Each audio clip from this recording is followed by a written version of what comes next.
Recording in لبيك progress. اللهم لبيك لبيك لا شريك لك لبيك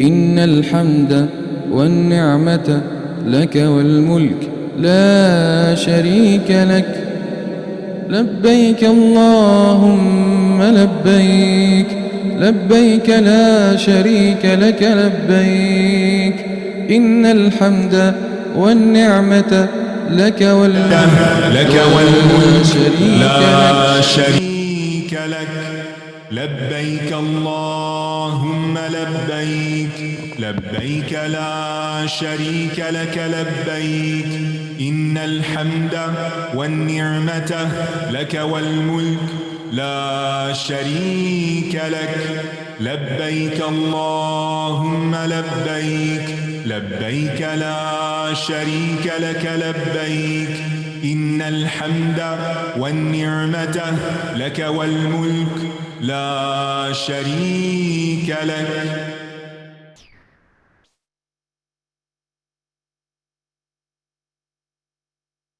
لبيك اللهم لبيك لبيك لا شريك لك لبيك إن الحمد والنعمة لك والملك لا شريك لك لبيك اللهم لبيك لبيك لا شريك لك لبيك إن الحمد والنعمة لك والملك لا شريك لك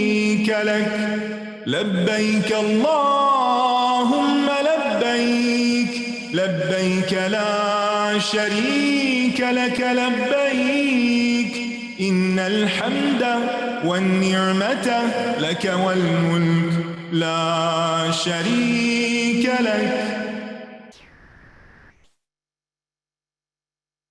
لبيك اللهم لبيك لبيك لا شريك لك لبيك إن الحمد والنعمة لك والملك لا شريك لك لبيك اللهم لبيك لبيك لا شريك لك لبيك إن الحمد والنعمة لك والملك لا شريك لك لبيك اللهم لبيك لبيك لا شريك لك لبيك إن الحمد والنعمة لك والملك لا شريك لك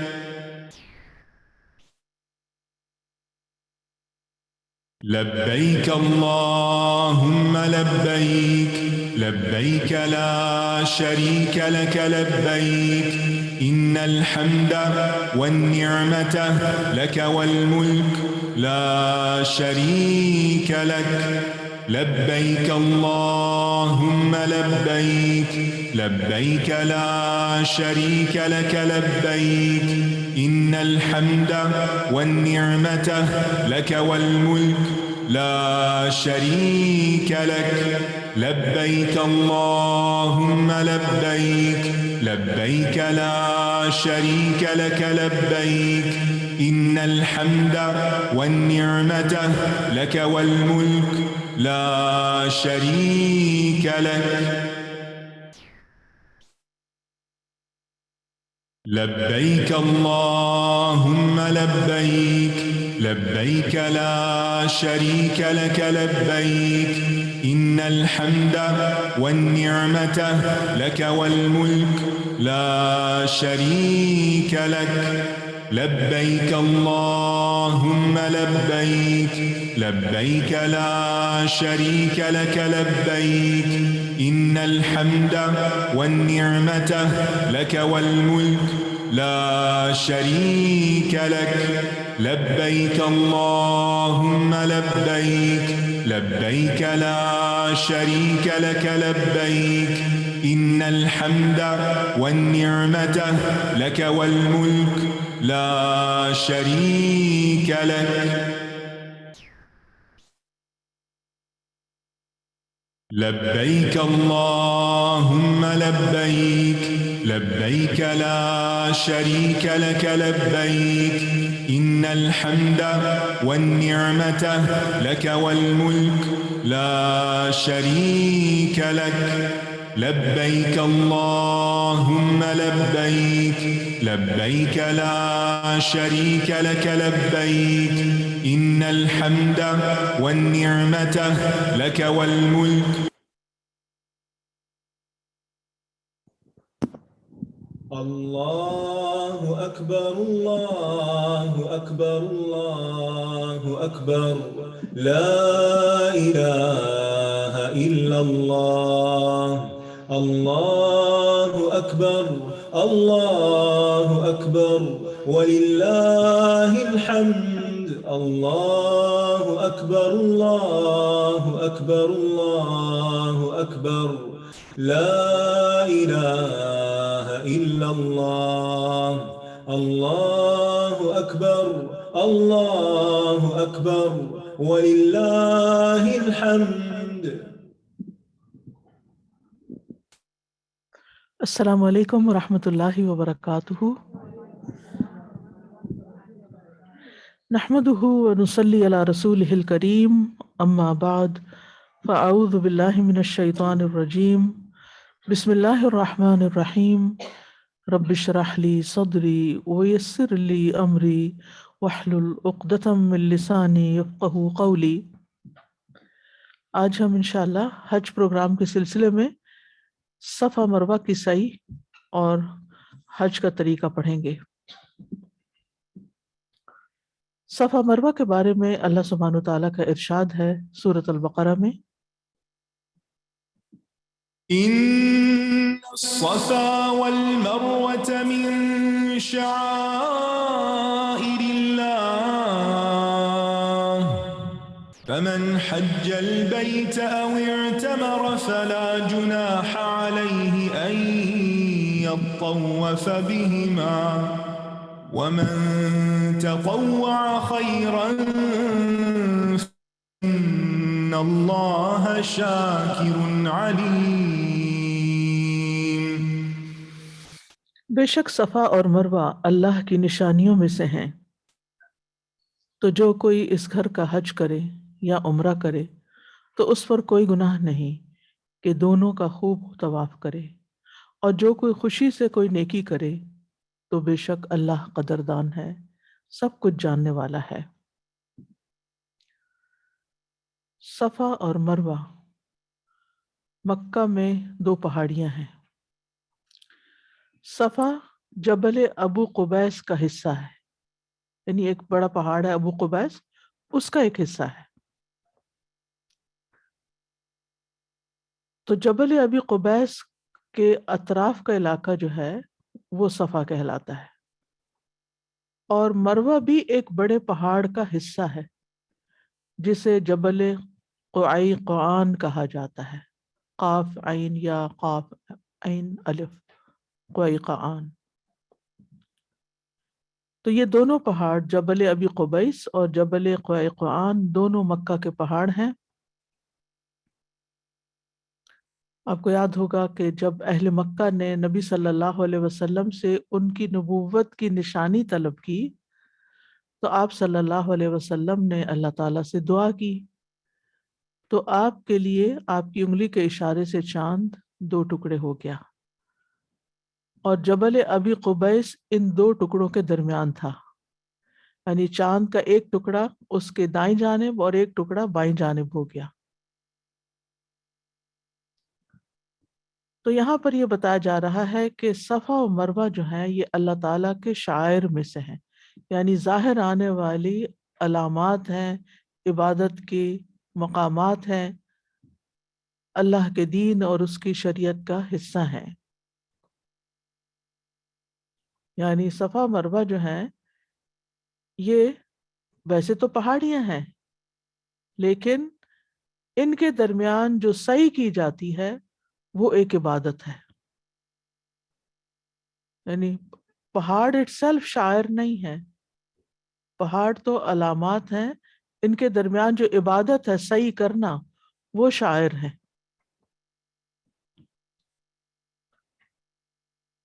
ان دونوں کے درمیان صحیح کرنا، یعنی صفا اور مروہ کے درمیان صحیح کرنا، دوڑنا، ابراہیم علیہ السلام کے زمانے سے ہی حج اور عمرہ کے مناسک میں شامل ہے۔ یعنی نبی صلی اللہ علیہ وسلم نے اس کا آغاز نہیں کیا تھا، بلکہ ابراہیم علیہ السلام کے زمانے سے ہی یہ شروع ہوا۔ لیکن جاہلیت میں مشرکین نے حج اور عمرہ میں کئی قسم کے شرکیہ رسوم شامل کر لیے تھے۔ انہوں نے خانہ کعبہ کے علاوہ خانہ کعبہ کے اطراف میں خاص طور پر صفا اور مروہ دونوں پر بت نصب کر لیے تھے۔ صفا پر جو بت نصب کیا گیا تھا اس کا نام اساف تھا، اور مروہ پر جو نصب کیا گیا اس کا نام نائلہ تھا، ایک مذکر اور ایک مؤنث۔ تو جاہلیت میں جب وہ صفا مروہ کے درمیان دوڑتے تھے تو پھر وہ ان بتوں کو جا کر چومتے بھی تھے، ان کا بوسہ لیتے، اور پھر اسی طرح بعض ایسے لوگ تھے کہ جو صفا مروہ پہ نہیں آتے تھے بلکہ اس کی بجائے منات نامی بت کا طواف کرتے تھے۔ یعنی ہر ایک نے اپنے اپنے طریقے ایجاد کر لیے تھے۔ وہ مکہ پہنچ کر صفا مروہ کا طواف گناہ سمجھتے تھے۔ تو یہی وجہ تھی کہ مسلمانوں کے دل میں کھٹکنے لگا کہ کیا صفا مروہ کے درمیان سعی حج کا حصہ بھی ہے یا نہیں؟ کیا یہ مشرکانہ دور کی ایجاد ہے یا یہ اصل شاعر میں سے ہے، یعنی حج کا حصہ ہے؟ تو اس آیت کے ذریعے اللہ تعالیٰ نے مسلمانوں کی اس غلط فہمی کو دور کر دیا اور صحیح بات کی طرف رہنمائی کر دی کہ صفا و مروہ کا طواف یہ اللہ تعالیٰ کے شرعی احکامات میں سے ہے، جو احکامات اللہ تعالیٰ نے ابراہیم علیہ السلام کو سکھائے تھے کہ حج کے لیے کیا کچھ کرنا ہوگا۔ تو اس لیے اس آیت میں واضح کر دیا گیا کہ تم یہ مت سمجھو کہ یہ کفار کی یا مشرکین کی مشابہت ہے، یہ تو اللہ کی نشانیوں میں سے ہیں، اور ان کا طواف سراسر خیر کا کام اور عبادت کا کام ہے، اور جو کوئی خیر اور نیکی کا کام شوق سے کرتا ہے، محبت سے کرتا ہے، تو اللہ تعالیٰ اس کی بہت قدر فرماتا ہے، اور جس طرح جس کی نیت ہوتی ہے اس کے مطابق اس کو اجر و ثواب دیا جاتا ہے۔ تو ان الصفا والمروۃ من شعائر اللہ، کہ بے شک صفا اور مروہ شاعر اللہ میں سے ہیں۔ صفا جو ہے یعنی صاف ہونا بھی اسی سے، نرم چکنے ملائم پتھر کو کہتے ہیں، اور مروہ مرون کی کا سنگولر ہے، یعنی جیسے بیت سے بیدہ، بیدہ ایک انڈے کو کہتے ہیں، اسی طرح مروہ یعنی مرو سے ہے۔ تو بہرحال، اور شاعر لفظ جو ہے یہ شعیرہ کی جمع ہے جس کا مطلب ہوتا ہے علامت، مراد ہے یہاں عبادت کے طریقے۔ قرآن مجید میں ہم سورۃ الحج کی آیت پڑھ چکے ہیں، ہم پیچھے جو حج کے ہم نے پروگرام سنے ہیں ان میں یہ پڑھ چکے ہیں کہ وَمَن يُعَظِّمْ شَعَائِرَ اللَّهِ فَإِنَّهَا مِن تَقْوَى الْقُلُوبِ، کہ جو شاعر اللہ یا اللہ کے نشانیوں کی تعظیم کرتا ہے تو وہ دلوں کے تقوی کی علامت ہے۔ یعنی جس کے دل میں عبادت سے متعلقہ جگہیں، اوقات، چیزیں محترم ہیں، وہ دراصل اس کے دل کے تقوی کی علامت ہے۔ تو اگر ہمیں اپنے دل کے تقوی کا جائزہ لینا ہو تو ہمیں یہ دیکھنا چاہیے کہ ہم ایسی چیزوں کا کتنا احترام کرتے ہیں، ہمارے دل میں ان جگہوں کی کیا قدردانی ہے، اور ہم ان کو کتنا مینٹین کرتے ہیں، کتنا ان کا خیال رکھتے ہیں۔ صفا مروہ کی سعی کا آغاز کیسے ہوا، کیوں ہوا، کب ہوا؟ ابن عباس رضی اللہ عنہ اس بارے میں کہتے ہیں کہ ابراہیم علیہ السلام جب ہاجر علیہ السلام اور اسماعیل علیہ السلام کو مکہ میں چھوڑ کر آ گئے تو اسماعیل علیہ السلام کی والدہ اسماعیل علیہ السلام کو دودھ پلاتی تھی اور اس مشکیزے سے پانی پیتی تھی جو وہ ساتھ لائی تھی۔ آخر جب مشک کا سارا پانی ختم ہو گیا تو وہ پیاسی رہنے لگی۔ نتیجہ یہ ہوا کہ بچے کا دودھ آنا بند ہو گیا، بچہ بھی پیاسا ہو گیا۔ اب وہ دیکھ رہی تھی کہ ان کے سامنے ان کا بیٹا پیاس کی شدت سے پیچ و تاب کھا رہا ہے، زمین پہ لوٹ رہا ہے۔ تو وہ بہت پریشان ہوئی اور بچے کی اس حالت کو دیکھ کر وہاں سے چل پڑی کہ پانی ڈھونڈ کر لائیں۔ بچے کو وہیں چھوڑا اور خود پانی کی تلاش میں نکلی۔ صفا پہاڑی نزدیک تھی کہ اس پہ چڑھ کے میں دیکھوں کہ آس پاس کہیں کوئی پانی ہو، اور وہ وادی کی طرف رخ کر کے دیکھنے لگی کہ کہیں کوئی انسان ہی نظر آئے، لیکن کوئی انسان نظر نہیں آیا۔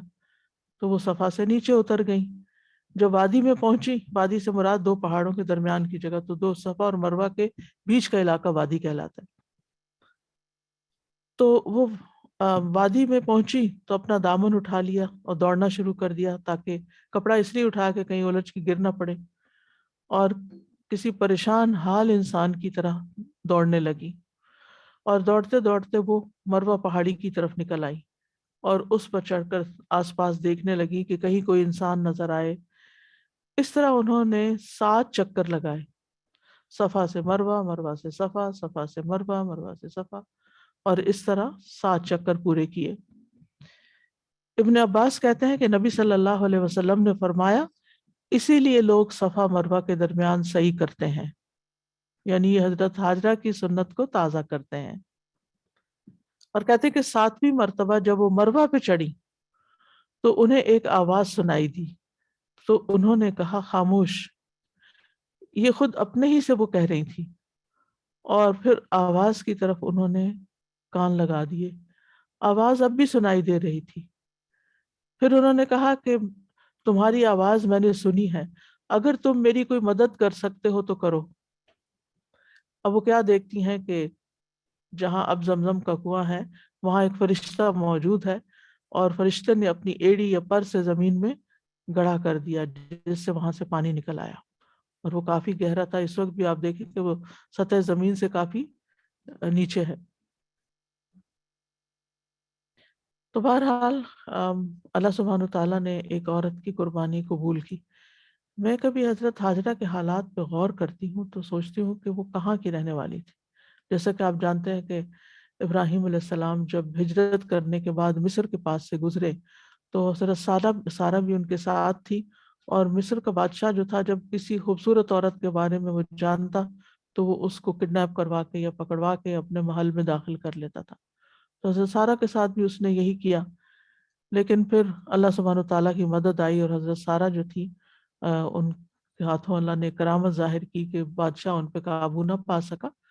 تو جب اس نے دیکھا تو حضرت سارہ کو بھی اس نے چھوڑ دیا، اور اس کے ساتھ تحفے کے طور پر، یعنی یہ بھی اللہ دل میں ڈالتا ہے کہ کہاں یہ کہ وہ ان کے ساتھ ایک ظالمانہ حرکت کرنا چاہتا تھا، اور ابراہیم علیہ السلام بے بس تھے، کچھ نہیں کر سکتے تھے، تو انہوں نے نماز شروع کر دی، اللہ سے مدد مانگنے شروع کر دی۔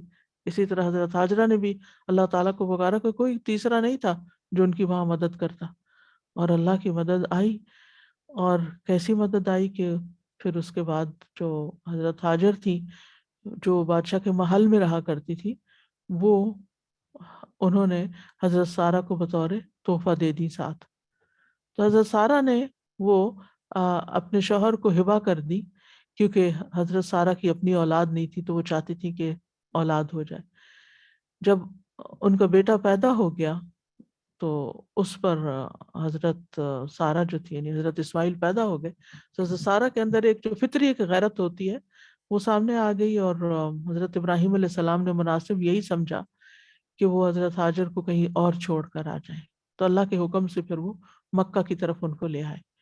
تو اگر اس ساری چیزوں کو بیک گراؤنڈ دیکھیں، یہ تو ہم دیکھتے ہیں نا ظاہری حالات، یہ ہو گیا وہ ہو گیا، لیکن آپ سوچئے کہ کیسی خاتون تھی حضرت حاجرہ کہ جو ایک محل میں رہتی تھی، اور کہاں ان کو حضرت ابراہیم علیہ السلام اس وادی میں جہاں کوئی انسان نہیں ایک بچے کے ساتھ چھوڑ کے جا رہے ہیں، اور وہ جب حضرت ابراہیم علیہ السلام چھوڑ کے جانے لگتے ہیں تو وہ ان کے پیچھے دوڑ کر آتی ہیں۔ حضرت ابراہیم علیہ السلام رک جاتے ہیں، وہ ان سے پوچھتے ہیں کہ آپ ہمیں یہاں کیوں چھوڑ کر جا رہے ہیں؟ تو ابراہیم علیہ السلام جواب نہیں دیتے، 2-3 بار پوچھنے کے بعد کہتی ہیں کیا اللہ نے آپ کو اس کا حکم دیا ہے؟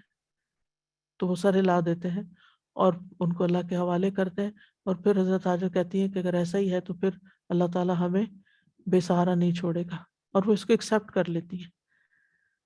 تو میں سوچتی ہوں کہ ایک عورت کا کیسا بیک گراؤنڈ ہے، اور وہ کس علاقے کی، مصر کا علاقہ ایک نیل کے کنارے پر ایک سرسبز زرخیز علاقہ تھا، پھر وہ محل میں رہتی تھی، پھر وہ یعنی کہ بادشاہ کی خاص رعایا میں سے تھی، اور پھر کس طرح وہ کہاں پر آ گئی ایک بچے کے ساتھ، اور پھر اس پر انہوں نے صبر بھی کر لیا۔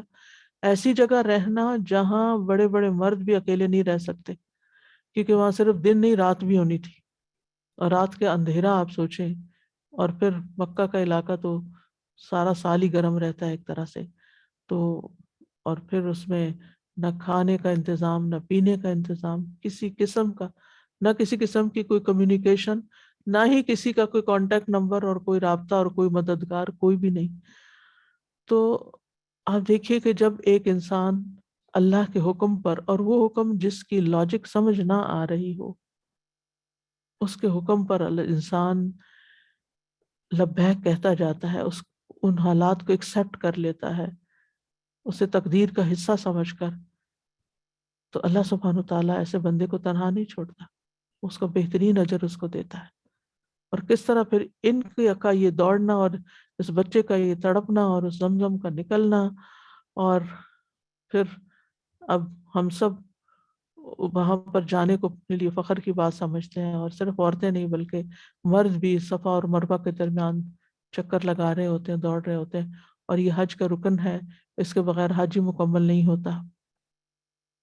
اور یہ کوئی معمولی بات نہیں ہے کہ ایک عورت کی قربانی کو اس طرح قبول کیا جائے۔ لیکن آج ہم دیکھتے ہیں کہ بحیثیت خاتون کے اگر گھر میں کچھ مشکلات آ جاتی ہیں، مالی مشکلات آ جاتی ہیں، یا کسی ایسی جگہ رہنا پڑ جاتا ہے جہاں ہماری مرضی نہیں رہنے کی، یا جہاں ہمارے لیے ساری سہولتیں نہیں، تو پھر ہمارے ریئیکشنز کیا ہوتے ہیں، پھر ہم شوہر کے ساتھ کس طرح کا رویہ اور کیسی زبان اور کیسا اخلاق اور کیا طریقہ اختیار کرتے ہیں۔ تو ٹھیک ہے انسان اپنے حقوق کے لیے بات کرے، لیکن کہیں بھی بد اخلاقی اور بدتمیزی اور بد تہذیبی اور اللہ کی حدود کو پامال کرنا یہ نہیں ہونا چاہیے، کیونکہ انسان پر جو بھی حالات آتے ہیں بإذن اللہ ہی آتے ہیں، اور اللہ تعالیٰ کی کوئی حکمت ہوتی ہے کہ اللہ تعالیٰ بندے کو مختلف راستوں سے آزماتا ہے۔ یہ نہیں ہوتا کہ کسی بھی انسان کا امتحان نہ ہو، ہر ایک کا ہوتا ہے۔ اور حضرت ہاجر جو ہے وہ تاریخ کا ایک آئیکن ہے، ایک بہت ایسی خاتون ہے کہ جن کی مثال دی جاتی ہے۔ فرمایا فمن حج البیت او اعتمر، تو جو کوئی بیت اللہ کا حج کرے یا عمرہ کرے۔ حجہ کا مطلب ہوتا ہے ارادہ کرنا، قصد کرنا، مراد یہ ہے کہ خانہ کعبہ کی طرف جانے کا ارادہ کر کے مخصوص افعال ادا کرے، حج جس کو کہتے ہیں۔ او اعتمر، اب تمہارا کا لفظ عمرہ سے ہے۔ عمرہ کا معنی ملاقات کا بھی ہے اور زیارہ کا بھی ہے، یعنی زیارت بھی اس کو کہتے ہیں۔ یعنی شریعت میں حج کے علاوہ بیت اللہ کی زیارت اور طواف اور عمرہ کو اور سعی کو عمرہ کہا جاتا ہے۔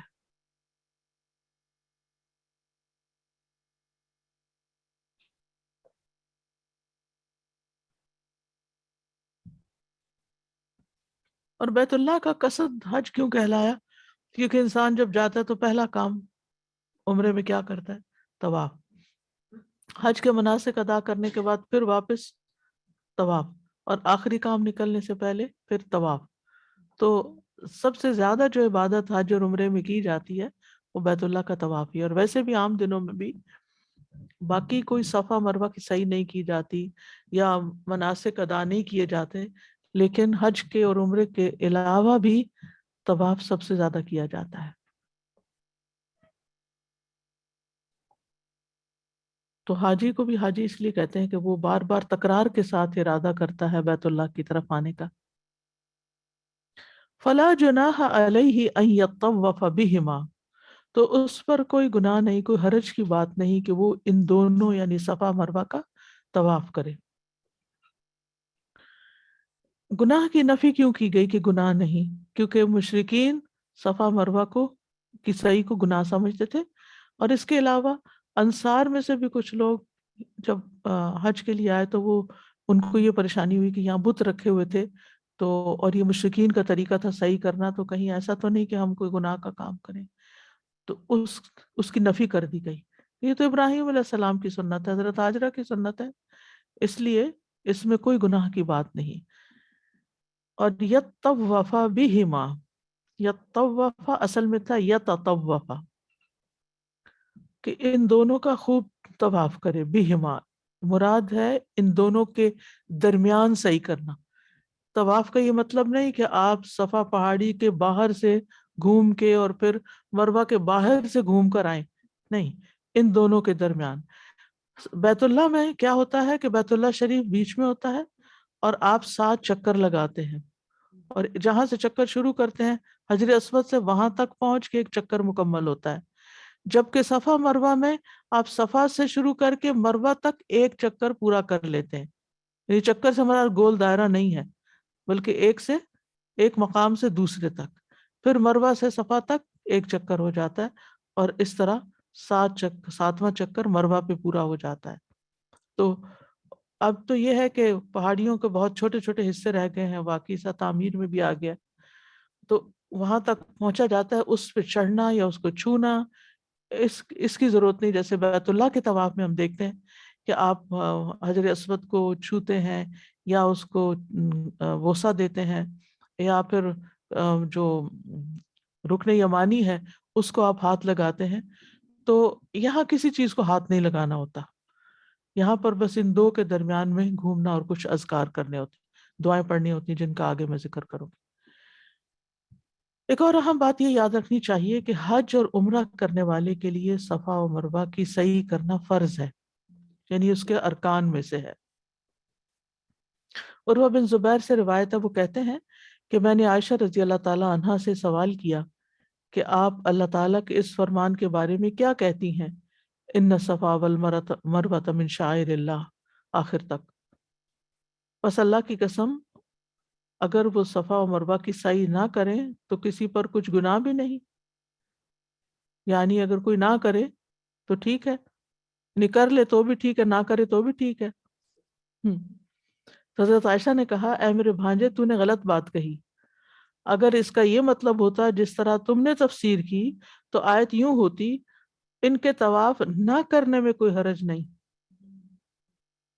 دراصل یہ آیت انصار کے بارے میں نازل ہوئی، وہ اسلام لانے سے پہلے منات کے لیے احرام باندھتے تھے جس کی وہ مقام مشلل کے قریب عبادت کرتے تھے. یعنی مشلل ایک جگہ کا نام ہے جہاں منات کا بت تھا، تو وہ وہاں جاتے تھے اور اس کا طواف کرتے تھے. اس لیے ان میں سے جو شخص احرام باندھتا ہے تو وہ صفا و مروہ کے درمیان سعی کرنا گناہ سمجھتا ہے.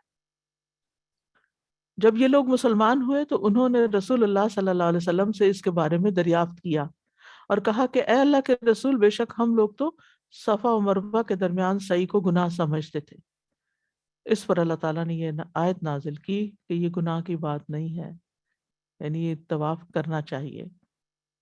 حضرت عائشہ نے فرمایا کہ رسول اللہ صلی اللہ علیہ وسلم نے تو صفا و مروہ کی سعی کو جاری فرمایا ہے، اس لیے اب کوئی ان دونوں کی سعی کو ترک نہیں کر سکتا. اسی بنا پر علماء کہتے ہیں کہ صفا و مروہ کی سعی جو ہے یہ ارکان حج میں سے ہے یا ارکان عمرہ میں سے ہے. اسی طرح یہ روایت بھی ملتی ہے کہ ابتداء میں صحابہ صفا مروہ کی سعی کو ناپسند کرتے تھے. عاصم کہتے ہیں میں نے انس بن مالک سے پوچھا کیا آپ لوگ صفا مروہ کے درمیان سعی کو ناپسند کرتے تھے؟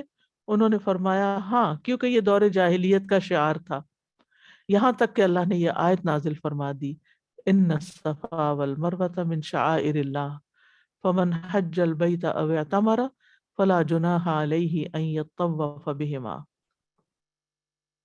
اس کے بعد فرمایا ومن تطوع خیرا، اور جو کوئی خوشی سے کوئی نیکی کا کام کرے، اپنے دل کی خوشی سے نیکی کرے. اور خیرن تنوین ہے اس پر، یعنی بڑے بڑے کام کرے تعظیم کے لیے، یعنی جو جتنے زیادہ اطاعت کے کام کرے، جو جتنی زیادہ بڑی نیکی کرے تو اس کا فائدہ اسی کو ہوگا، اس کو اتنا ہی زیادہ فائدہ ہوگا. آپ 2 نفل پڑھیں تو 2 نفل کا ثواب ہوگا، 4 پڑھیں تو 4 کا ثواب ہوگا. جیسے صبح اشراق کے وقت یا چاشت کے وقت آپ نفل پڑھتے ہیں تو بعض اوقات 2 پڑھ کے اٹھ جاتے ہیں اور بعض اوقات کہتے ہیں نہیں 4 پڑھ لیں. تو جو جتنی نیکی کرے گا اتنا ہی ثواب کمائے گا. فَهُوَ خَيْرٌ لَهُ، وہ اسی کے حق میں بہتر ہے. حج ہو، عمرہ ہو، طواف ہو، نماز ہو، روزہ ہو، صدقہ خیرات ہو، اسی طرح نیکی کے دوسرے جتنے بھی کام ہیں، کوئی بھی نیکی کا کام جب انسان کرتا ہے اور جس نیت سے کرتا ہے اور جس کوالٹی کا کرتا ہے اور جس کوانٹٹی کا کرتا ہے، یہ سب کچھ کاؤنٹ ہوتا ہے، اس کو ہی فائدہ پہنچتا ہے. اور یاد رکھیے تطوع میں واجب اور مستحب دونوں طرح کے کام شامل ہیں.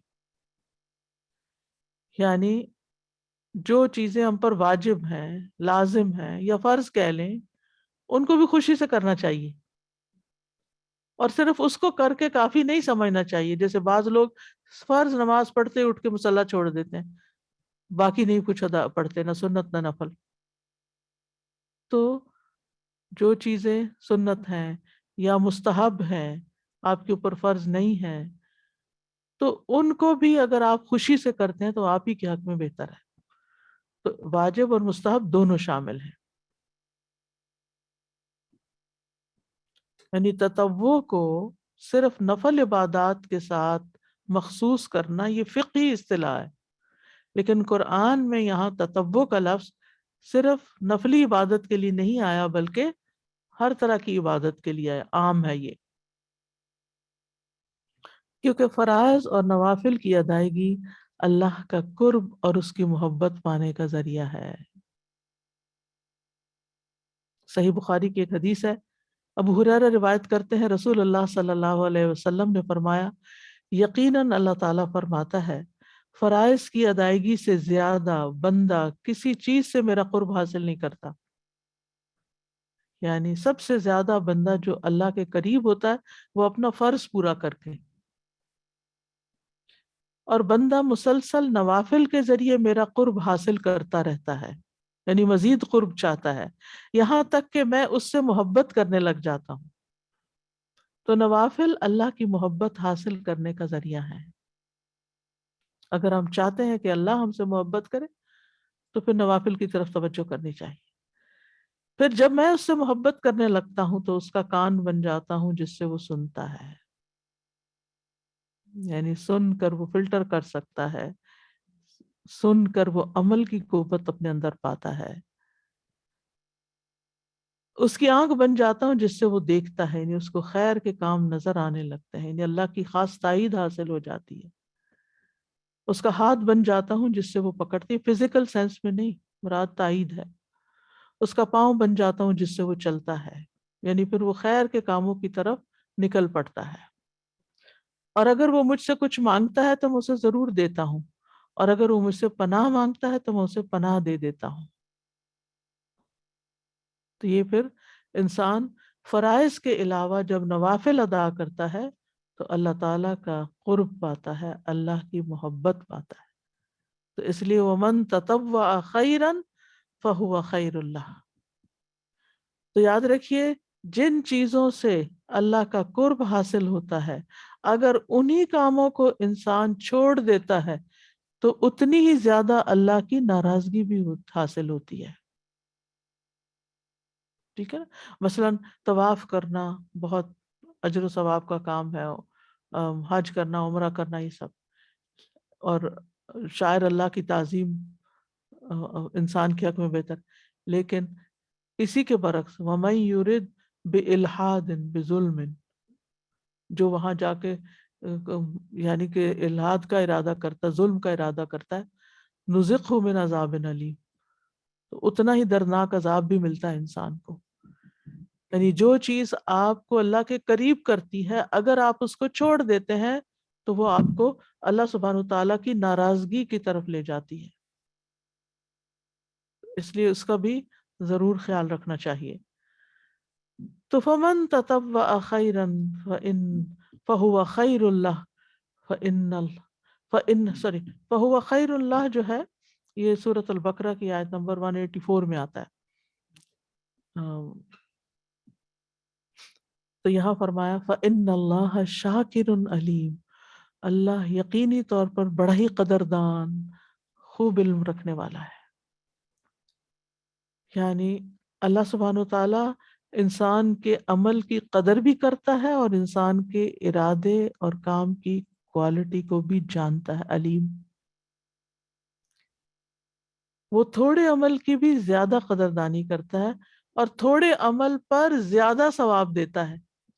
آپ قرآن مجید کا ایک حرف پڑھتے ہیں تو وہ بادشاہ کائنات آپ کو 10 نیکیاں دے دیتا ہے، اور اگر آپ مخصوص جگہوں پہ اور مخصوص راتوں میں اور مخصوص جیسے نماز کے اندر اوقات میں پڑھتے ہیں تو اور بھی اجر بڑھ جاتا ہے، ملٹی پلائی ہو جاتا ہے۔ یعنی قدردان وہ ہوتا ہے جو کسی کی چھوٹی سی ایفرٹ کو بھی اپریشیٹ کرے۔ ہم تو اللہ تعالیٰ کا حق ادا کر ہی نہیں سکتے جتنی نعمتیں اس نے ہمیں دے رکھی ہیں، اور سب سے بڑی نعمت اسلام کی دے رکھی ہے، تو شکریہ ادا نہیں کر سکتے۔ کبھی انسان کسی کو کسی شرک کے کام میں دیکھتا ہے، کوئی قبر پہ سجدہ کر رہا ہے یا کوئی بتوں کے آگے سجدہ ریز ہے یا ان کے آگے اپنا مال رکھ رہا ہے، یا تو اس وقت تو اور بھی زیادہ قدر آتی ہے کہ اگر ہم ایسے کسی ماحول میں پیدا ہو جاتے اور ہمیں یہی سکھایا جاتا تو ہم کہاں سے مسلمان ہوتے۔ اللہ ہمیں اگر ہدایت نہ دیتا تو ہمیں کہاں سے پتہ چلتا یہ قرآن کیا ہے اور یہ دین کیا ہے اور یہ نماز کیا ہے اور یہ سب۔ تو بندے کی شکر گزاری کیا ہے کہ وہ اس دین پر عمل کرے، اور اللہ تعالیٰ کی قدردانی کیا ہے کہ بندہ جیسا بھی ٹوٹا پھوٹا پیش کرتا ہے اس پر اس کو اجر عطا کرے۔ اور پھر آپ دیکھیں کہ صرف 10 گنا نہیں، 700 گنا تک، بلکہ اس سے بھی زیادہ اجر عطا کرتا ہے۔ تو اللہ سبحانہ تعالیٰ کی جو قدردانی ہے وہ بندوں کی قدردانی سے مختلف ہے۔ بندے تب شکر کرتے ہیں جب انہیں کسی کی طرف سے کوئی نعمت ملتی ہے، تب ہم شکریہ کہتے ہیں نا۔ یعنی جو کوئی ہم پر احسان کرتا ہے تو اس کے بدلے میں ہم اس کا شکر ادا کرتے ہیں۔ ہمارے ساتھ کوئی احسان کرے پھر ہم شکر ادا کرتے ہیں، یہ قابل غور لفظ ہے۔ لیکن اللہ سبحانہ تعالیٰ بندے کی قدردانی کرتا ہے جب بندہ اپنے اوپر احسان کرتا ہے عبادت کر کے، کیونکہ ہماری عبادت کا کچھ بھی فائدہ اللہ تعالیٰ کو نہیں ہوتا، ذرا برابر بھی۔ یعنی اگر ہم ساری رات بھی سجدے میں پڑے رہے تو اللہ تعالیٰ کو تو کچھ بھی نہیں ملتا، وہ تو ہم پڑھ رہے ہیں، ہمیں فائدہ ہو رہا ہے، ہم ہی کو ثواب مل رہا ہے، تو پھر وہ ہم ہی کو اجر بھی دے دیتا ہے۔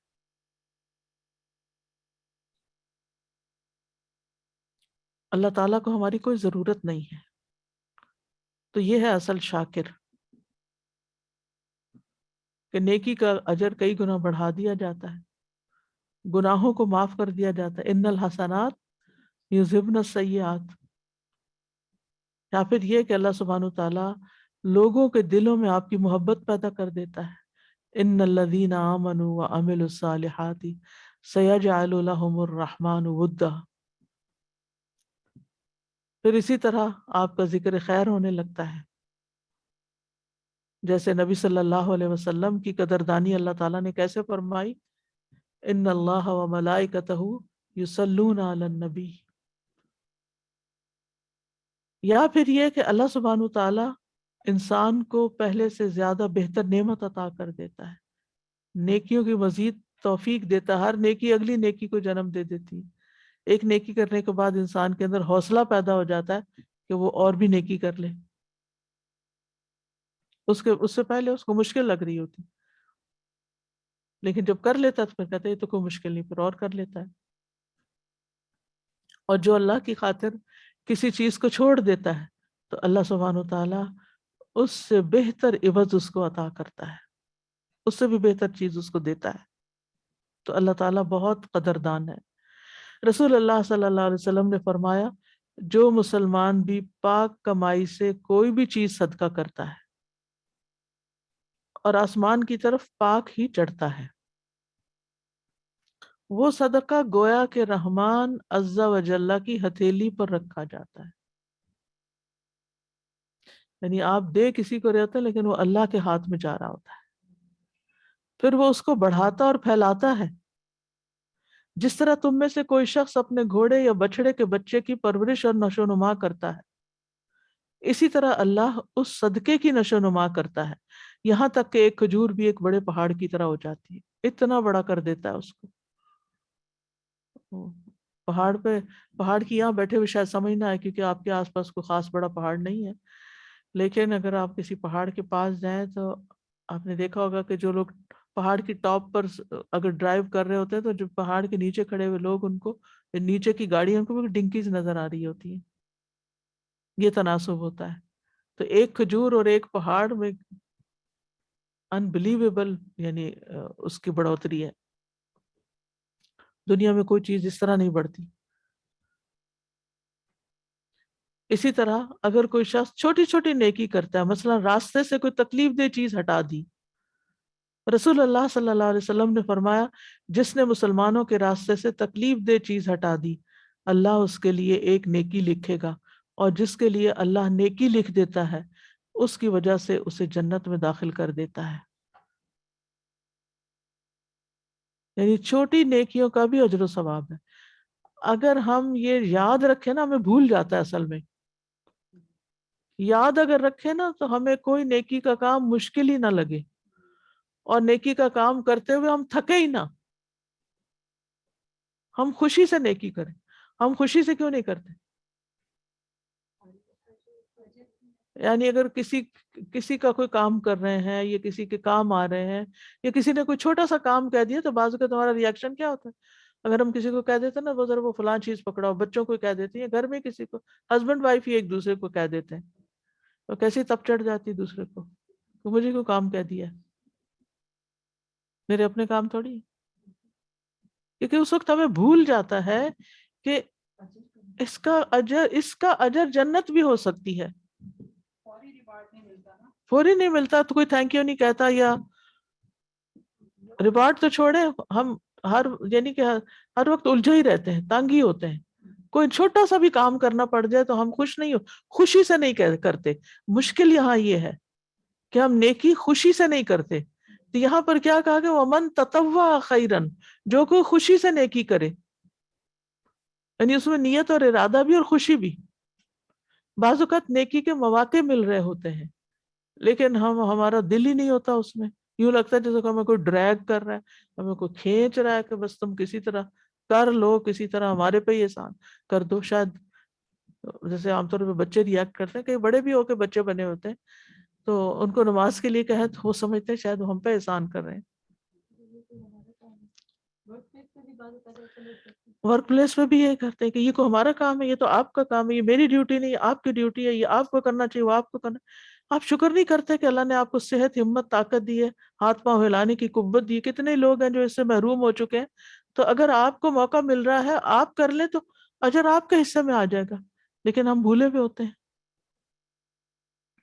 اسی طرح اللہ سبحانہ تعالیٰ نے کس طرح اس عورت کی قدردانی کی جو کوئی نیک عورت نہیں تھی لیکن اس نے کتے کو پانی پلایا کنویں میں دوبارہ اتر کر کہ مجھے پیاس لگی تھی، اس کو بھی لگی ہوگی، کہ اللہ تعالیٰ نے اس کو بخش دیا،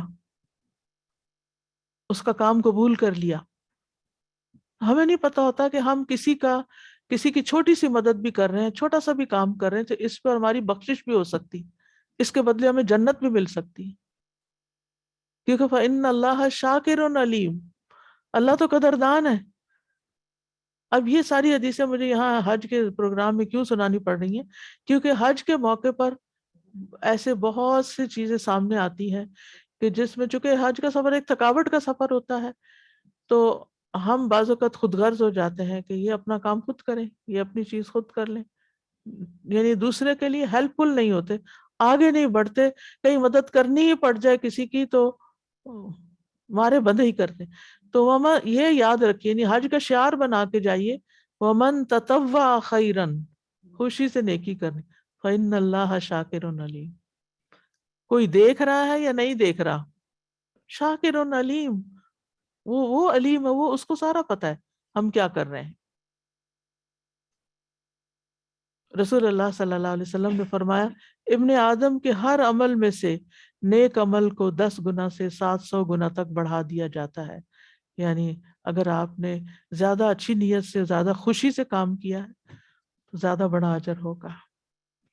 تو اس آیت سے پتہ چلتا ہے کہ صفا مروہ کی سعی حج کا رکن ہے، شاعر اللہ میں سے ہے، اور یہ اللہ کی اطاعت کے کاموں میں سے ہے، جاہلیت کا طریقہ نہیں ہے، یہ تو حضرت ہاجرہ کی سنت ہے۔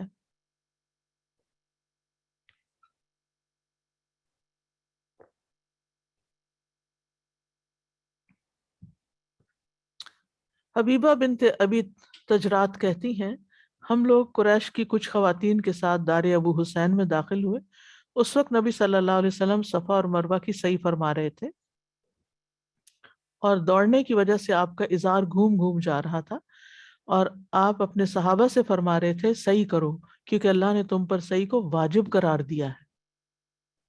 تو یاد رکھیے اگر کسی نے صحیح نہیں کی تو دم دے کے حج نہیں پورا ہوتا، صحیح کرنی ہوگی، کیونکہ علماء کا اس پہ اختلاف ہوا اور بعض نے یہ بھی کہا کہ دم دے کے تو کام پورا ہو سکتا نہیں، یہ جب نبی صلی اللہ علیہ وسلم نے فرما دیا کہ صحیح کرو، اللہ نے اسے واجب قرار دیا ہے تو پھر کرنی ہی ہوگی۔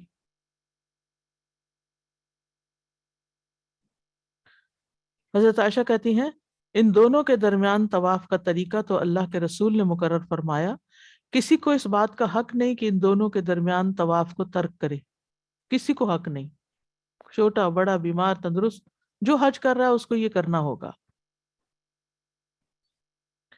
ابن عمر کہتے ہیں رسول اللہ صلی اللہ علیہ وسلم جب حج یا عمرے کے لیے آتے تو سب سے پہلے بیت اللہ کا طواف کرتے، پہلے 3 چکروں میں دوڑتے، باقی 4 میں چلتے، پھر طواف کے بعد 2 رکعات ادا کرتے، پھر صفا اور مروہ کے درمیان سعی کرتے تھے۔ تو یاد رکھیے عبادت کی نیت سے صفا مروہ کے بیچ میں دوڑنا، اگر کوئی ویسے ہی ایکسرسائز کے لیے دوڑ رہا ہے کہ چلو پتلے ہی ہو جائیں گے تو بار بار وہیں دوڑ لگا آتے ہیں، اور لوگ بھی دوڑنے آسان ہے دوڑنا کہ اکیلے نہیں ہم وہاں، تو وہ صحیح نہیں ہوگی۔ نیت کے ساتھ اور عبادت کی نیت سے 7 چکر لگانا صحیح کہلاتا ہے۔ ایک صفا سے مروہ تک 1 چکر کہلاتا ہے، اور پھر مروہ سے صفا تک دوسرا، اور اس طرح 7 پورے کرنے ہوتے ہیں۔ حجر اسود کے استلام کے بعد صفا مروہ کی طرف آیا جاتا ہے۔ نبی صلی اللہ علیہ وسلم نے مقام ابراہیم کے پاس 2 رکعتیں پڑھی، اس وقت مقام ابراہیم آپ کے اور بیت اللہ کے درمیان تھا، یعنی آپ کے اور بیت اللہ کے، یعنی یہ مثلا یہ بیت اللہ ہے، یہ مقام ابراہیم ہے، تو یہاں آپ نماز پڑھ رہے ہیں، مقام ابراہیم بیچ میں ہے۔ پھر حجر اسود کی طرف آئے، یعنی جب طواف کی 2 رکعتیں پڑھ لی تو دوبارہ حجر اسود کی طرف آئے، اسے بوسہ دیا، پھر صفا کی طرف گئے۔ تو عام طور پر حاجی اس کو مس کر جاتے ہیں۔ پھر یہ کہ صحیح کی فرضیت ہے، ان کتب علیکم السعی فاسعوا۔ پھر اسی طرح آپ دیکھیں کہ صحیح کی فضیلت کسی کو یاد ہے؟ صحیح کرنے کا ثواب کتنا ہے؟ رسول اللہ صلی اللہ علیہ وسلم نے فرمایا تمہارا صفا و مروہ میں دوڑنا ایسا ہے جیسے 70 گردنیں آزاد کرنا، جیسے 70 غلام آزاد کیے ہوں کسی نے۔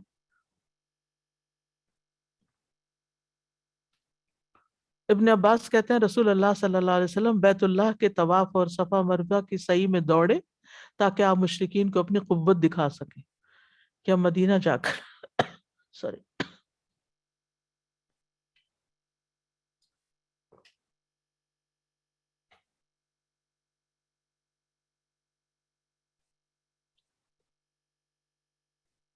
کہ مدینہ جا کر ہم کمزور نہیں ہوگے بلکہ ہم صحت مند ہیں۔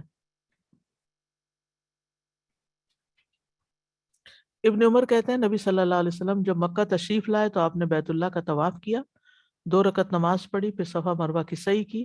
اس کے بعد عبداللہ رضی اللہ عنہ نے یہ آیت تلاوت کی، لَقَدْ كَانَ لَكُمْ فِي رَسُولِ اللَّهِ أُسْوَةٌ حَسَنَةٌ، کہ یہ کام اللہ کے رسول نے کیا تھا، تم بھی کرو۔ صفا مروہ کی سعی کے لیے وضو شرط نہیں، لیکن باوضو ہونا افضل ہے۔ حضرت عائشہ فرماتی ہے کہ ہم نبی صلی اللہ علیہ وسلم کے ساتھ حج کے لیے نکلے، ہماری زبانوں پر حج کے علاوہ اور کوئی ذکر ہی نہ تھا۔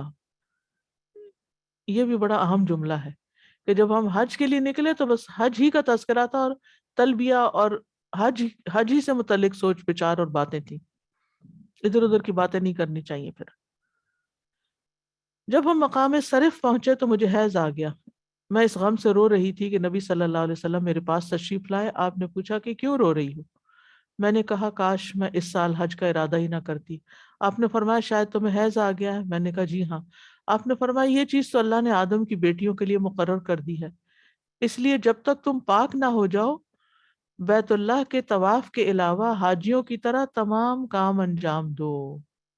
تو اس سے یہ پتہ چلتا ہے کہ اگر کوئی عورت پیریڈز میں بھی ہے تو وہ صحیح کر سکتی ہے۔ مثلا طواف اس نے ختم کیا، پیریڈ شروع ہو گئے، تو اب وہ صحیح کر سکتی ہے اس حال میں بھی۔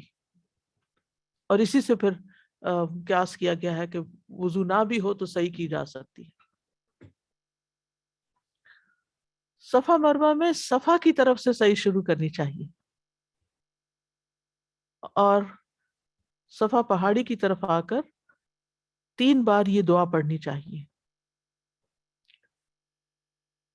پہلے آیت پڑھنی چاہیے ان الصفا والمروہ من شعائر اللہ، پھر اس کے بعد نبی صلی اللہ علیہ وسلم جب صفا کی طرف آئے تو آپ نے فرمایا ابدأ بما بدأ اللہ بہ، میں ابتدا کرتا ہوں جس سے اللہ نے ابتدا کی، اور یہ پڑھتے ہوئے صفا پہاڑی پر اتنا چڑھے کہ بیت اللہ نظر آنے لگا، یعنی ذرا اونچائی کی طرف گئے۔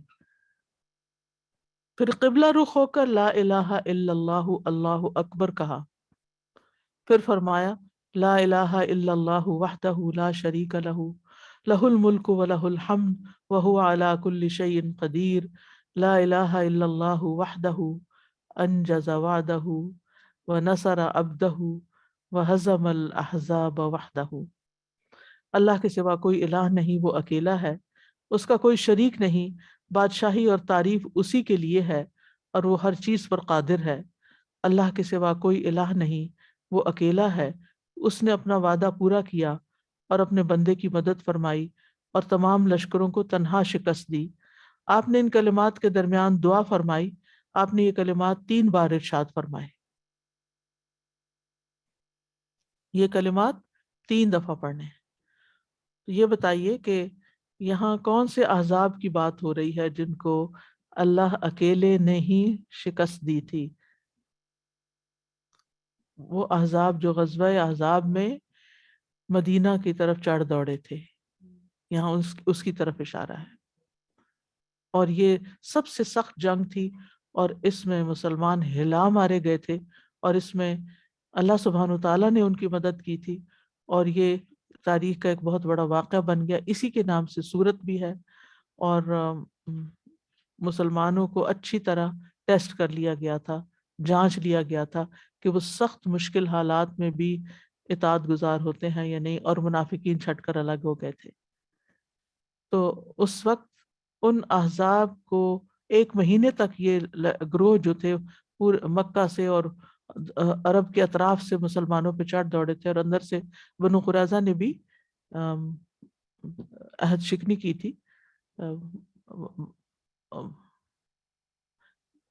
تو اس کے بعد ہم دیکھتے ہیں کہ اللہ سبحانہ تعالیٰ نے 1 مہینہ مسلسل آزمائش میں مبتلا کرنے کے بعد مسلمانوں کی مدد کی، اور کفار کی طرف ایسی آندھی بھیجی کہ جس سے ان کے خیمے اکھڑ گئے، ان کی ہانڈیاں الٹ گئیں، ان کے جانور بھاگ گئے، ان کی سخت تباہی ہوئی، اور وہ ناکام و نامراد واپس لوٹے۔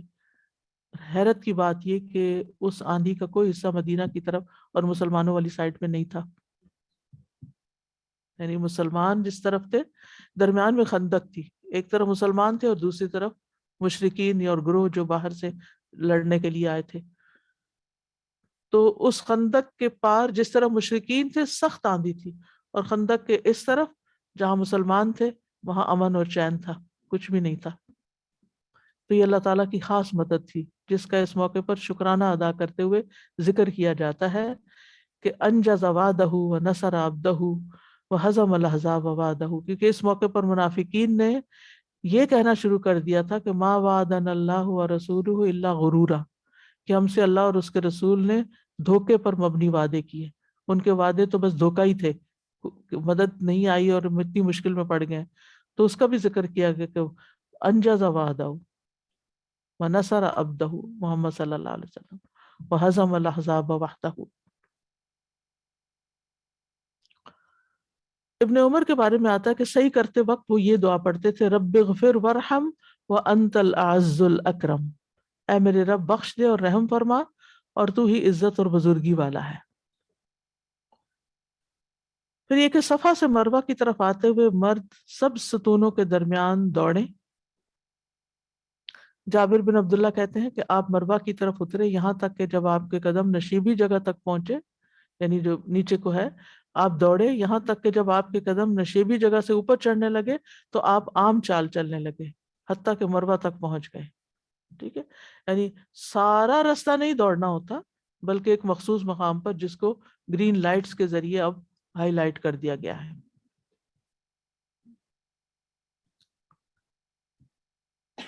بڑھاپے یا بیماری کی وجہ سے سب ستونوں کے درمیان اگر کوئی تیز تیز نہ چل سکے تو کوئی حرج کی بات نہیں، یعنی ایک مستحب کام ہے، افضل ہے اگر آپ دوڑیں، لیکن اگر نہیں دوڑ سکتے تو کوئی بات نہیں. ایک شخص نے عبداللہ بن عمر رضی اللہ عنہما سے صفا مروہ کے درمیان پوچھا، اے ابو عبد الرحمن، میں آپ کو دیکھتا ہوں کہ آپ چل رہے ہیں جبکہ لوگ دوڑ رہے ہیں. انہوں نے کہا، اگر میں چلوں تو بلا شبہ میں نے رسول اللہ صلی اللہ علیہ وسلم کو چلتے ہوئے دیکھا ہے، اور اگر میں دوڑوں تو میں نے رسول اللہ صلی اللہ علیہ وسلم کو دوڑتے ہوئے دیکھا ہے، اور میں اب بوڑھا ہو گیا ہوں، یعنی اب دوڑ نہیں سکتا. خواتین کو دوڑنا نہیں، اپنی معمول کی چال چلنا ہے تاکہ ان کے سطر کا خیال رہے. ہاں تیز رفتار سے چل سکتی ہیں لیکن عام چال سے چلنا ہی بہتر ہے. صفا سے آپ مروہ تک پہنچ گئے. اب مروہ پہاڑی پر چڑھتے ہوئے بھی صفا والا عمل دہرانا ہے. جابر بن عبداللہ کہتے ہیں کہ نبی صلی اللہ علیہ وسلم مروہ پہاڑی پر چڑھے تو جو آپ نے صفا پر کیا تھا مروہ پر بھی وہی کیا. کیا کیا تھا جی؟ جی یہ دعا نہیں، یہ یعنی لا الہ الا اللہ وحدہ لا شریک لہ کا ذکر کیا. اب صفا سے مروہ اور مروہ سے صفا کے بیچ میں چلتے ہوئے کیا پڑھیں؟ کیا کوئی خاص مخصوص ذکر ہے؟ نہیں، آپ جو چاہیں دعائیں مانگیں، جو چاہیں ذکر کریں، جو چاہیں قرآن پڑھیں، فالتو باتوں سے گریز کریں. رسول اللہ صلی اللہ علیہ وسلم نے فرمایا، بیت اللہ کا طواف، صفا مروہ کی سعی، جمرات کو کنکریاں مارنا، یہ سب اللہ کا ذکر قائم کرنے کے لیے ہیں. یعنی یہ جو مناسک پہ آپ جاتے ہیں تو اصل مقصد ہے اللہ کو یاد کرنا، تو اس لیے اسی پر فوکس کرنا چاہیے. یاد رہے کہ آخری چکر پر مروہ پر کھڑے ہو کر دعائیں کرنا مسنون نہیں، کیونکہ صحیح مکمل ہو گئی. کسی شرعی عذر کی بنا پر سواری پر سوار ہو کر بھی صحیح کر سکتے ہیں. اگرچہ طواف اور صفا مروہ کی صحیح پیدل چل کر کرنا افضل ہے سوار ہونے سے، لیکن اگر کوئی شخص نہ چل سکتا ہو تو وہ سوار ہو کر بھی کر سکتا ہے. اور اس میں کوئی بری بات نہیں ہے، کیونکہ نبی صلی اللہ علیہ وسلم کے صحابہ نے پیدل چل کر طواف کیا، اور نبی صلی اللہ علیہ وسلم نے حجۃ الوداع کے علاوہ پیدل چل کر طواف کیا، لیکن آپ نے ایک موقع پر اپنی سواری پر سوار ہو کر بیت اللہ کا طواف بھی کیا. ٹھیک ہے، یہ صحیح مسلم کی روایت ہے، جابر رضی اللہ عنہ ہی روایت کرتے ہیں. عذر میں بڑھاپا بھی ہو سکتا ہے، بیماری بھی ہو سکتی ہے، جسم کا بھاری پن بھی ہو سکتا ہے کہ جس میں انسان کے لیے چلنا مشکل ہو۔ ام سلمہ کہتی ہیں کہ میں نے رسول اللہ صلی اللہ علیہ وسلم کو حجۃ الوداع میں اپنی بیماری کا بتایا، میں نے کہا میں پیدل طواف نہیں کر سکتی، تو آپ نے فرمایا لوگوں کے پیچھے رہ کر سوار ہو کر طواف کر لو۔ اس سے یہ پتہ چلتا ہے کہ پھر اگر آپ سواری پر ہیں تو سواریاں الگ ہوں، بیچ بیچ میں نہ گھسیں، کیونکہ لوگوں کو تکلیف ہوتی ہے، اور خصوصاً ویل چیئر والے، اوہو بہت خیال کریں، کیونکہ احرام کی حالت میں اور حرم کے اندر تو کسی بلی کو، کسی جانور کو، کسی پودے کو، کسی چیز کو آپ تکلیف نہیں دے سکتے، تو کہاں یہ کہ انسانوں کو آپ ویل چیئر ماریں۔ اور وہ صرف بے صبرے پن اور ناسمجھی اور بغیر دیکھے جو لوگ چلاتے ہیں وہ مارتے چلے جاتے ہیں، اور بعض لوگ زخمی ہو جاتے ہیں، بعض لوگوں کے اسپرین ہو جاتے ہیں، تو اس لیے بہت ہی احتیاط کرنی چاہیے۔ اور خصوصاً جو بیٹھا ہوا ہے ویل چیئر پر، وہ بیٹھنے سے پہلے چلانے والے کو انسٹرکشنز دے کہ خیال کرو۔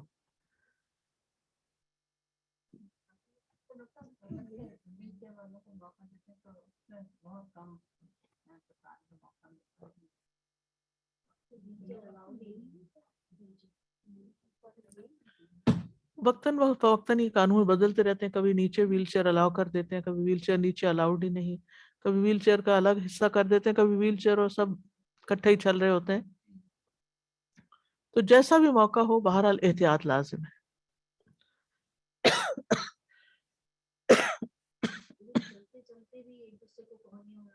جی ہاں، اور ایک دوسرے کے اندر سے گھس کے نکلنے کی کوشش نہ کی جائے۔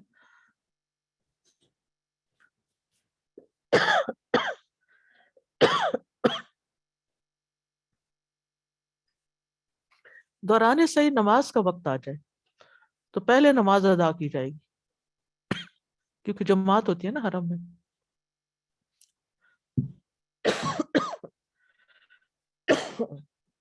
یعنی جماعت چھوڑ کر اپنی صحیح کرتے رہنا درست نہیں، الا یہ کہ آپ کی فلائٹ نکل رہی ہے اور آپ کے لیے کچھ مشکل ہے۔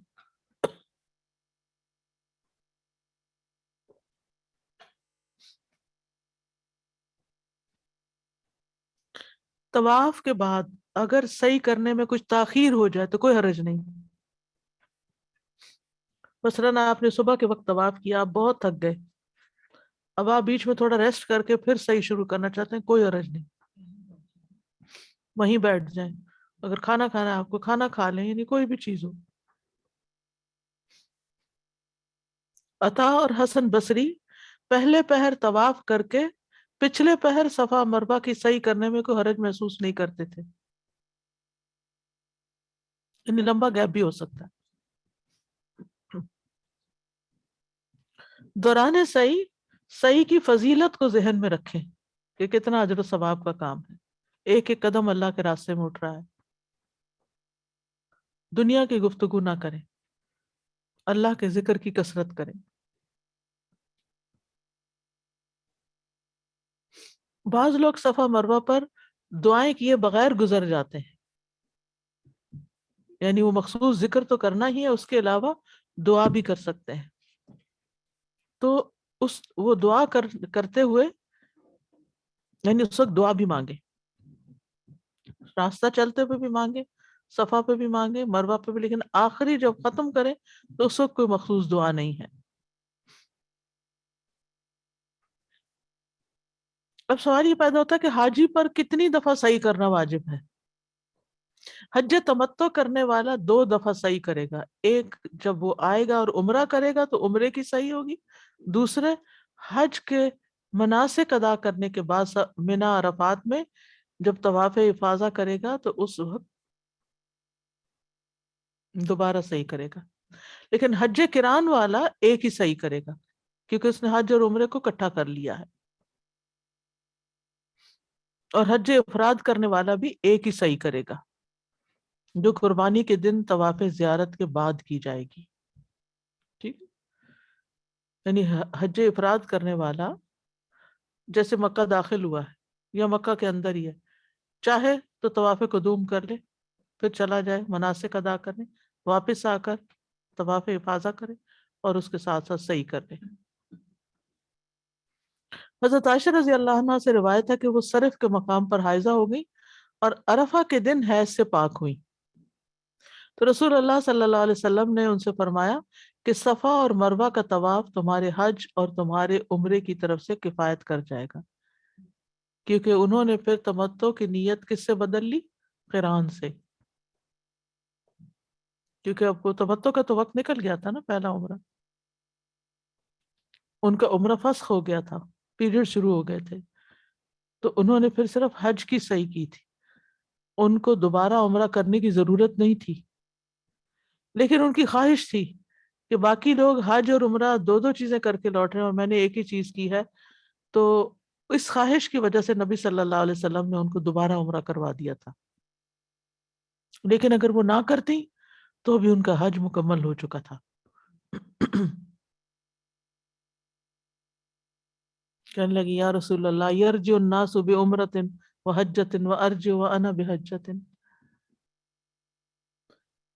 حج قران اور حج افراد کرنے والوں کی ایک ہی صحیح ہے۔ جابر کہتے ہیں کہ نبی صلی اللہ علیہ وسلم اور ان کے اصحاب نے صفا اور مروہ کے درمیان ایک ہی طواف کیا تھا جو ان کا پہلا طواف تھا۔ عام دنوں میں خانہ کعبہ کا طواف تو کیا جاتا ہے، لیکن حج اور عمرے کے علاوہ صحیح نہیں کی جاتی۔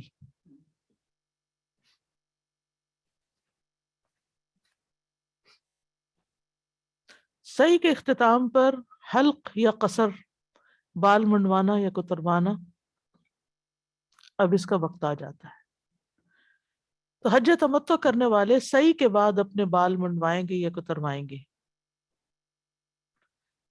ابن عباس کہتے ہیں نبی صلی اللہ علیہ وسلم مکہ تشریف لائے تو آپ نے اپنے اصحاب کو یہ حکم دیا کہ بیت اللہ کا طواف اور صفا مروہ کی صحیح کرنے کے بعد احرام کھول دیں، پھر سر منڈوا لیں یا بال کتروا لیں۔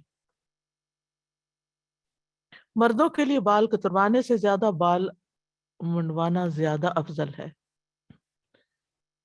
ابو ہریرہ کہتے ہیں کہ نبی صلی اللہ علیہ وسلم نے دعا فرمائی، اے اللہ سر منڈوانے والوں کی مغفرت فرما۔ صحابہ نے عرض کیا اور کتروانے والوں کے لیے بھی؟ آپ نے پھر فرمایا اے اللہ سر منڈوانے والوں کی مغفرت فرما۔ پھر صحابہ نے عرض کیا اور کتروانے والوں کی؟ تیسری مرتبہ آپ نے فرمایا اور کتروانے والوں کی بھی مغفرت فرما۔ عورتوں کے لیے جائز نہیں کہ وہ سر کے بال منڈوائیں، لہٰذا وہ صرف بال کترائیں گی۔ جہاں تک بال کتروانے کا تعلق ہے تو ضروری نہیں کہ سارے سر سے تھوڑے تھوڑے تھوڑے تھوڑے کر کے ٹرم کیے جائیں، کسی ایک جگہ سے بھی بال کاٹے جا سکتے ہیں۔ جی ہاں، خود کاٹیں کوئی اور کاٹے۔ ہاں جی،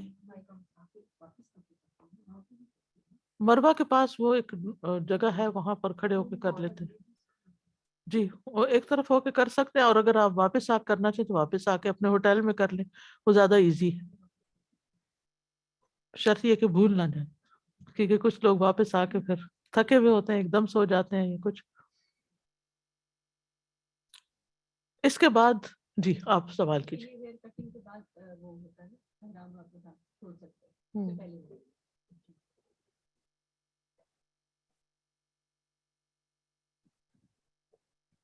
تو حج تمتع کرنے والوں کا عمرہ مکمل ہو گیا اور اب وہ احرام کھول دیتے ہیں۔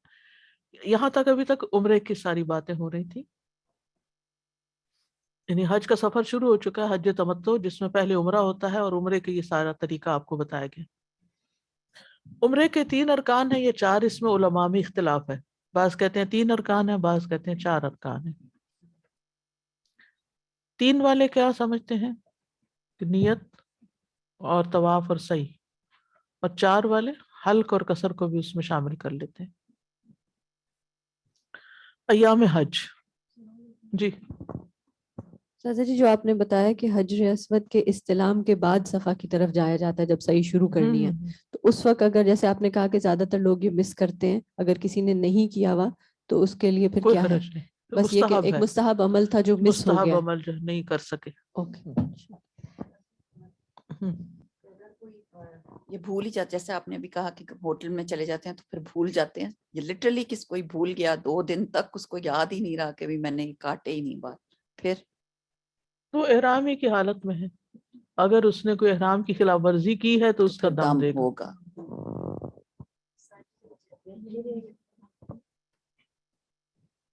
جی یہ ابھی آسیہ جی کے کوشچن کا ہی میں نے پوچھنا تھا، یہ بس صحیح کی طرف جاتے ہوئے یا ہر طواف کے اینڈ میں آخر میں استلام؟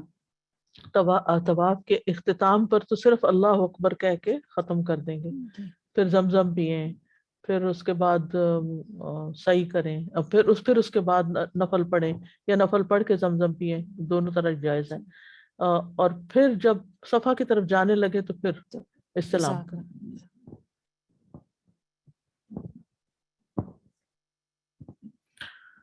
اب ایام حج شروع ہو جاتے ہیں، میرے خیال ہے کہ ہمیں یہیں پر ختم کرنا چاہیے کیونکہ پھر ٹائم تھوڑا ہے آگے، کیونکہ اگر یہ شروع ہوا تو پھر یہ لمبا چلے گا 8 ذی الحجہ.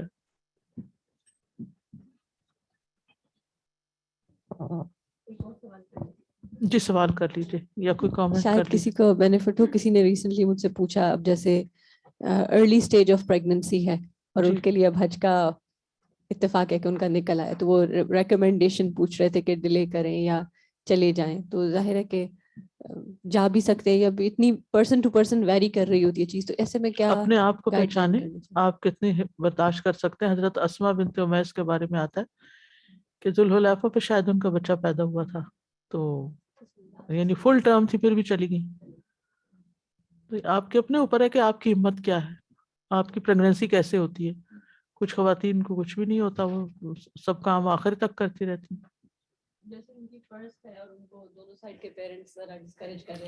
اصل میں لوگ ذرا زیادہ کرتے ہیں، تو دیکھیں جس روح نے آنا ہے نا اس کو کوئی نہیں روک سکتا، اور حج کا موقع پتہ نہیں پھر کب ملتا ہے.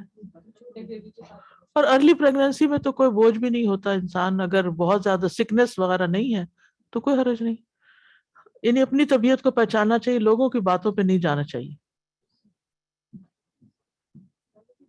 سنتے آ رہے ہیں کہ جو زمزم تھا وہ حضرت اسماعیل علیہ السلام کی ایڑیاں انہوں نے زمین پہ ماری تھیں تو وہ چشمہ پھوٹا تھا. ہاں لیکن حدیث سے یہ پتہ چلتا ہے کہ فرشتے کی ایڑی یا پر.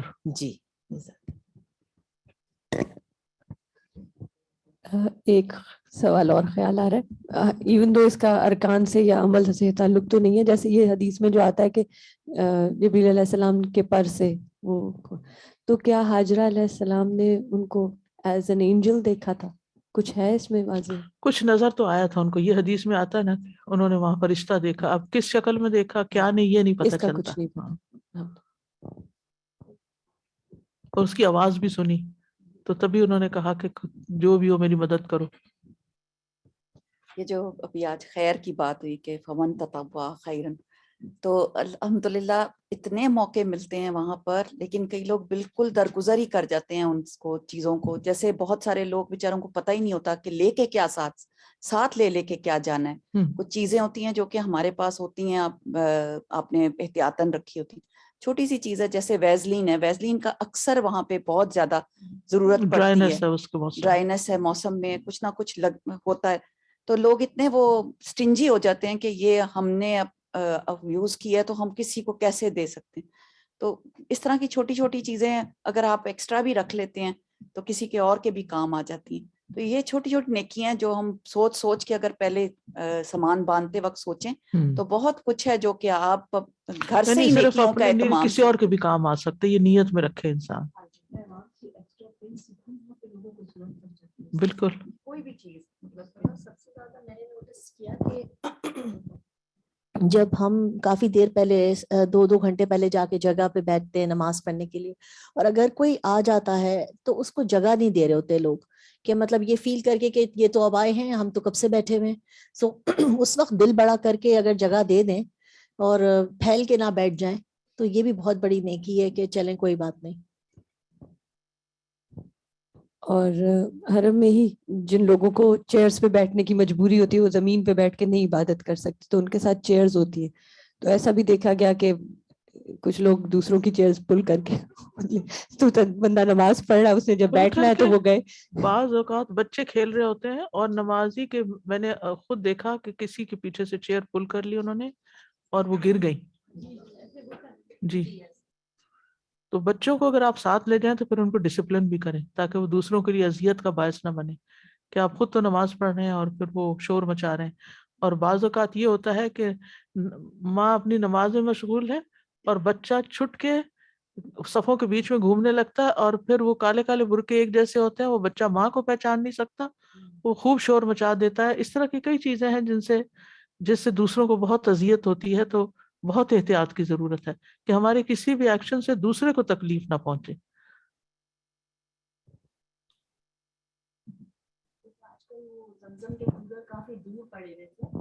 تو آج کل جو ہے وہ کولرز بہت زیادہ دور ہیں زمزم کے, اور اگر آپ کہیں بیٹھے ہیں نماز پڑھنے تو برابر میں اگر بڑی ایج کے عورتیں ہیں یا لوگ ایسے بیٹھے ہیں جن کو زمزم چاہیے مگر اب وہ کہتی ہیں کہ اٹھ کے ہم وہاں تک نہیں جا سکیں گے, سو یہ بھی نیکی ہے کہ آپ کھڑے ہوئیں, اگر اللہ نے آپ کو طاقت دی ہے آپ کچھ گلاسز ایکسٹرا بھر کے لے آئیں, اپنی بوٹل بھر کے لے آئیں اور انہیں پلا دیں تو سب بہت ہی بہترین. بلکہ نیت یہ رکھنی چاہیے کہ جب پینے کے لیے جائیں تو اپنا گلاس نہیں صرف بھرے, ایک اور بھر کے بھی لے آئیں اور پوچھ لیں کہ کس کو چاہیے. جی میں سوچ رہی تھی کہ ہم سورہ احزاب میں جب اسپیشلی اس ہفتے بخل کے بارے میں اور نفس کا جو شو اس کے بارے میں پڑھ رہے تھے منافقین کی صفت کے حوالے سے, تو یہاں پہ جیسے جب آپ بتا رہے تھے کہ خوشی سے نیکی کرنا اور وسیع پیمانے پہ خوب ایک دل کے نفس کے احسان کے ساتھ, تو کتنی واقعی اپوزٹ چیزیں ہو جاتی ہیں. So one has to be really careful کہ اگر یہ نہیں ہوگا تو کہیں دوسری طرف ہم نہ چلے جائیں.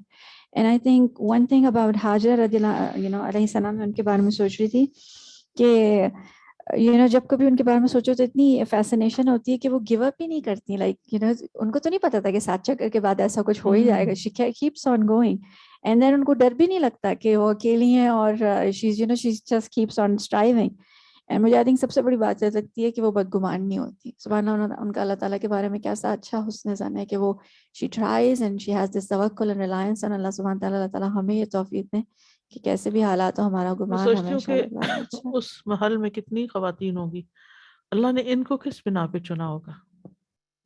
اللہ دلوں کے حال جانتا ہے نا کہ کس کو کس جگہ رکھنا ہے.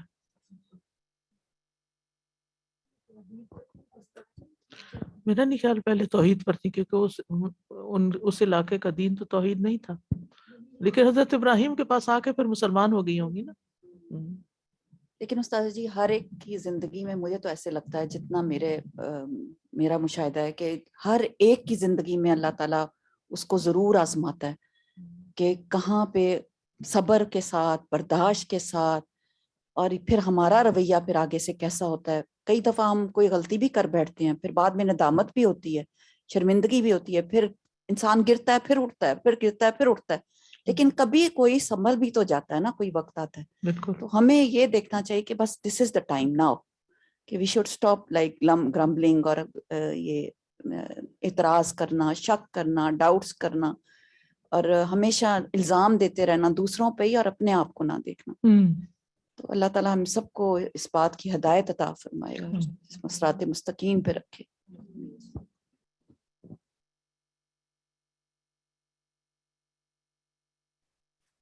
ٹھیک ہے.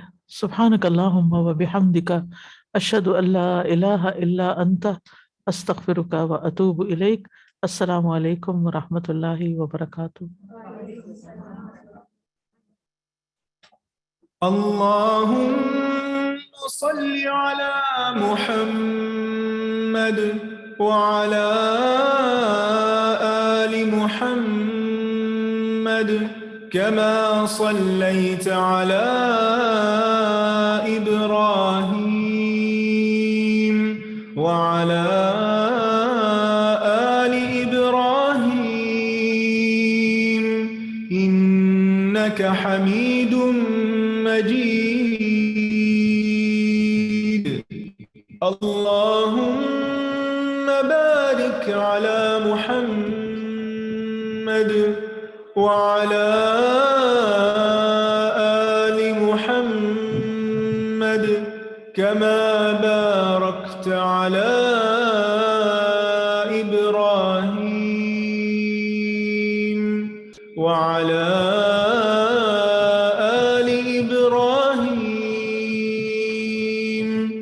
إنك حميد مجيد.